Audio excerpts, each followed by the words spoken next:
तो पहली बात तो ये बताऊं कि ये वन नेशन वन इलेक्शन उतना ही कठिन है जितना आर्टिकल 370 को हटाना। समझ गए आप? पहले 70 साल से क्या हो रहा था, आर्टिकल 370 हट ही नहीं सकती, बहुत दिक्कत आएगी, 2/3 बहुमत चाहिए, ये चाहिए, कहां से 2/3 आएगा। आर्टिकल 370 हटा कि नहीं हटा? जोर से बोलिए जरा। 2/3 की जरूरत पड़ी क्या? नहीं। वैसे वन नेशन वन इलेक्शन भी आराम से हो जाएगा, उसमें भी कुछ पेच हैं, लेकिन उन पेच को मैं नहीं बताऊंगा, सरकार उसको पार्लियामेंट में बताएगी। हमें जहां बताना था हमने बता दिया कि वन नेशन वन इलेक्शन कैसे हो सकता है। भारत में वन नेशन वन इलेक्शन होता था।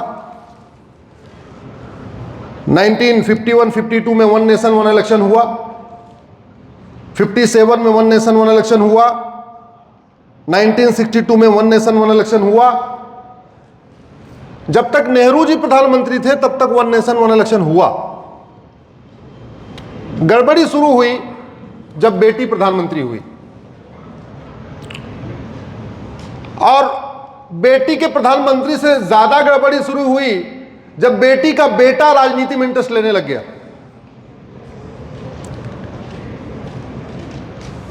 बेटी का बेटा एक जगह गया था राज्य में घूमने, मुख्यमंत्री ने रिसीव किया। सोचिए क्या प्रोटोकॉल था कि प्रधानमंत्री का बेटा आ रहा है, उसकी कोई पोस्ट नहीं है, लेकिन रिसीव कौन करने आ रहा है? मुख्यमंत्री। और मुख्यमंत्री की हरकत उसको पसंद नहीं आई, नहीं अच्छा लगा। क्या पता मुख्यमंत्री की बातचीत नहीं अच्छी लगी हो, क्या पता मुख्यमंत्री का कपड़ा ना अच्छा लगा हो, भगवान जाने क्या हुआ। एक हफ्ते पूरे घूमने के दौरान एक मंत्री था वहां पे, वो मंत्री बेटे को अच्छा लग गया। उसके बाद जब बेटा घूम के आया तो मां से बोला ये मुख्यमंत्री बेकार है, ये मंत्री अच्छा है। तो मां ने क्या किया, मंत्री को मुख्यमंत्री बना दिया और मुख्यमंत्री को, जोर से बोलिए जरा, और उसके बाद विद्रोह हो गया, विद्रोह हो गई, सरकार भंग हो गई।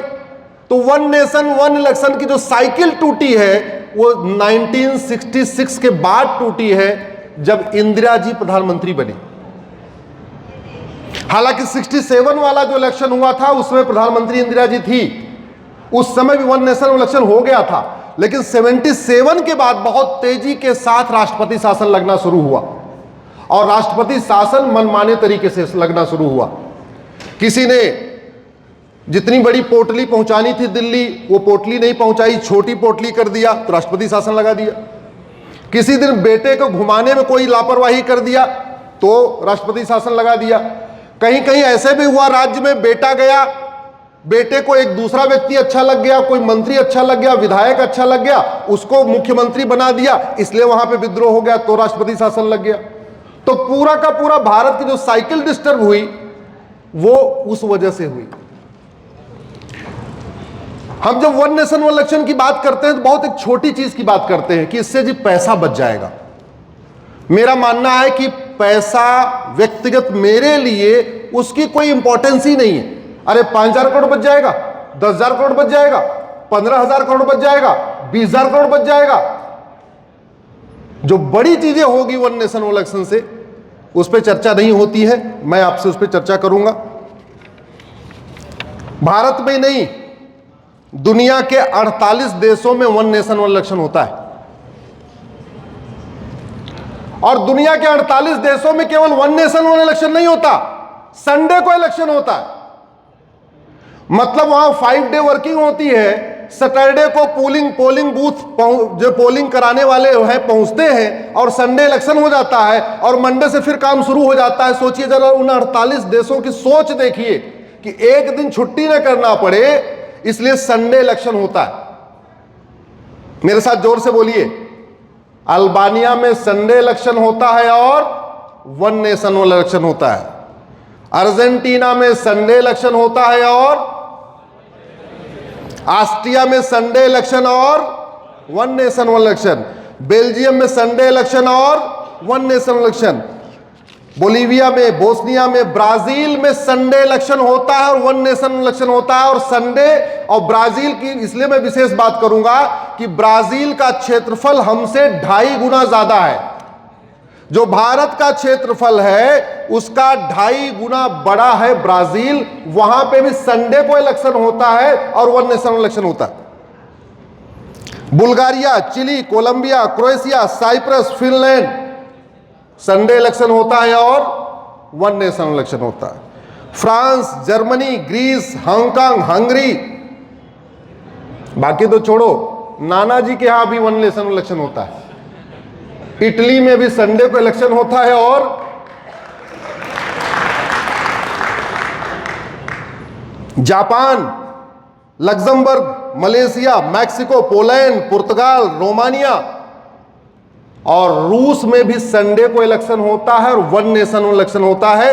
रूस का विशेष ध्यान रखिए, रूस भारत का 5 गुना बड़ा है, ब्राजील भारत का 2.5 गुना बड़ा है और रूस भारत का 5 गुना बड़ा है। और वहां पे भी संडे इलेक्शन होता है और वन नेशन इलेक्शन होता है।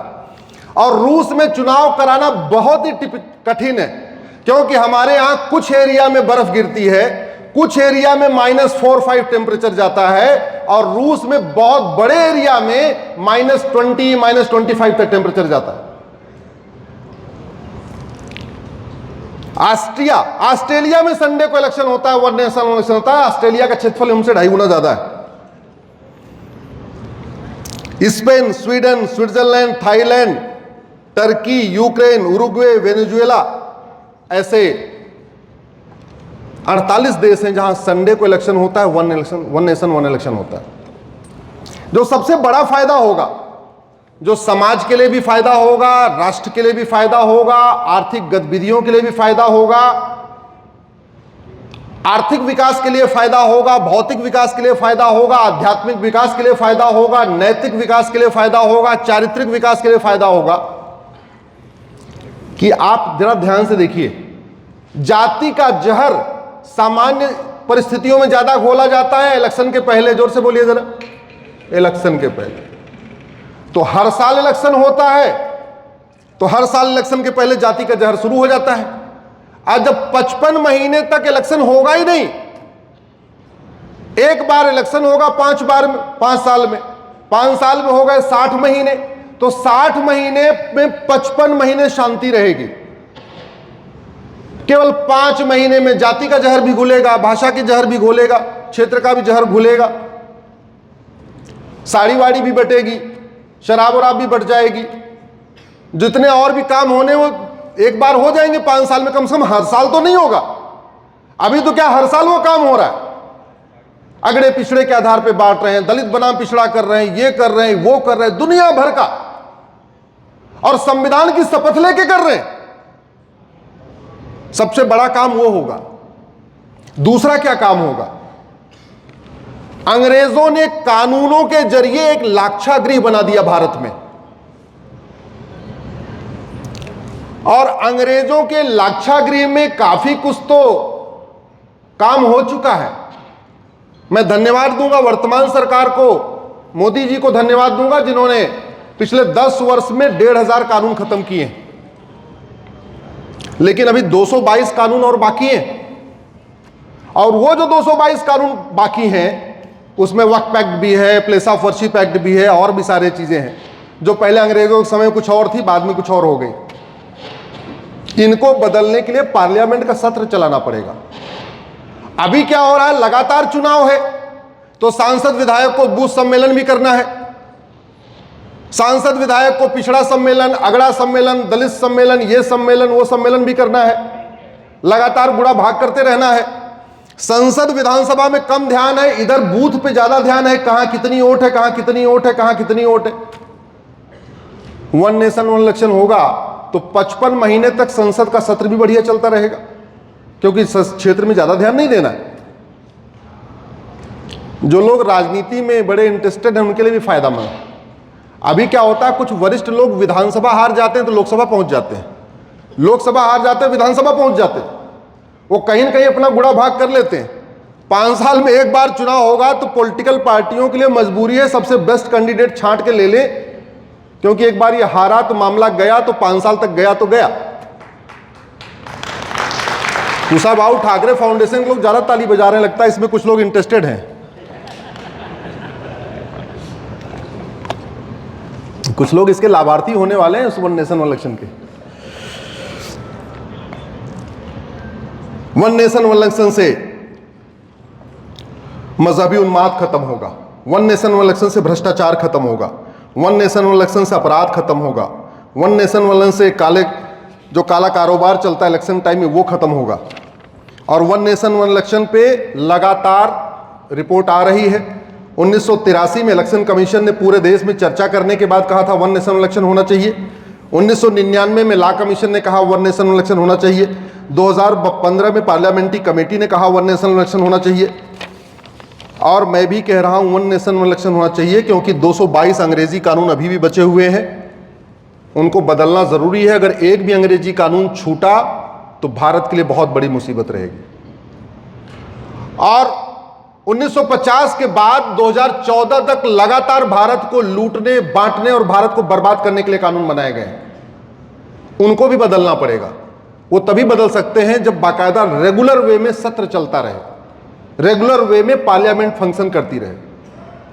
संसद साल में 3 सत्र चला के आप अंग्रेजी कानून और कांग्रेसी कानून को खत्म नहीं कर सकते। आपको साल में कम से कम 6 सत्र चलाना पड़ेगा। इतना पूरा बंडल है, कुछ तो बंडल मैं ही लेके आया हूं, देख रहे हो, वैसे ये थोड़ा सा, इतना सारा बंडल है। भारत विरोधी, सनातन विरोधी, हिंदू विरोधी कानूनों का पूरा बंडल है। और इन बंडलों को एक झटके में नहीं खत्म कर सकते, उनकी पूरी चर्चा करना पड़ेगा। वक्फ पैट पे चर्चा हो रही है, आपने देखा होगा, प्लेस ऑफ वर्शिप पैट पे चर्चा हो रही है, माइनॉरिटी मेजॉरिटी पे चर्चा हो रही है। ऐसा भारत विरोधी कांग्रेस ने 50 कानून बनाए हैं। अंग्रेजों ने तो 100% देश को लूटने और बांटने के लिए कानून बनाए थे। तो उन कानूनों को बदलने के लिए क्या करना पड़ेगा? आपकी संसद चलनी चाहिए, आपकी विधानसभा चलनी चाहिए, रेगुलर चलनी चाहिए, अच्छी डिस्कशन होनी चाहिए, अच्छी क्वालिटी के लोग वहां पहुंचने चाहिए। एक और बड़ा फायदा होगा, हॉस्पिटल अच्छी हो लेकिन डॉक्टर गड़बड़ हो, बीमारी ठीक होगी क्या? जरा जोर से बोलिए जरा। आप हॉस्पिटल देख के इलाज कराते हैं, डॉक्टर देख के? डॉक्टर। अच्छा, हॉस्पिटल भी अच्छा हो, बढ़िया फर्स्ट क्लास, साफ सुथरा, और डॉक्टर भी बहुत बढ़िया हो, लेकिन दवाई गड़बड़ हो तो बीमारी ठीक होगी क्या? जोर से बोलिए जरा। नहीं।